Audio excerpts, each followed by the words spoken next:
पौष पौत्रदा एकादशी व्रत कथा। एकादशी व्रत सबसे अधिक फलदायी माना गया है। श्री कृष्ण ने कहा कि संसार में पुत्रदा एकादशी उपवास के समान अन्य दूसरा व्रत नहीं है।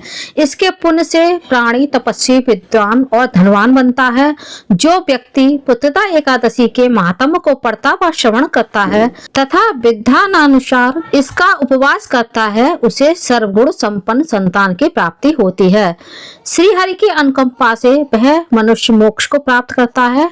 पौष पौत्रदा एकादशी की कथा के बिना ये व्रत अधूरा है। पूजा में इसका श्रवण जरूर करें। प्राचीन समय में भद्रावती नगरी में सुकेतुमान नाम का एक राजा राज करता था। उसके कोई संतान नहीं थी। उसकी पत्नी का नाम शैव्या था। उस पुत्रहीन राजा के मन में इस बात की बड़ी ही चिंता थी कि उसके बाद उसे और उसके पूर्वजों को कौन पिंडदान देगा। बिना पुत्र के पितरों और देवताओं से और ऋण नहीं हो सकते। इस तरह राजा रात दिन इसी चिंता में घुला करता था। इस चिंता के कारण एक दिन वह इतना दुखी हो गया कि उसके मन में अपने शरीर को त्याग देने की इच्छा उत्पन्न हो गई। किंतु वह सोचने लगा कि आत्महत्या करना तो महापाप है। अतः उसने इस विचार को मन से निकाल दिया। एक दिन वह घोड़े पर सवार होकर वन को चल दिया। पानी की तलाश में राजा आगे बढ़े। कुछ दूर जाने पर उसे एक सरोवर मिला। सरोवर के किनारे बैठे हुए ऋषियों को प्रणाम करके उनके सामने बैठ गया।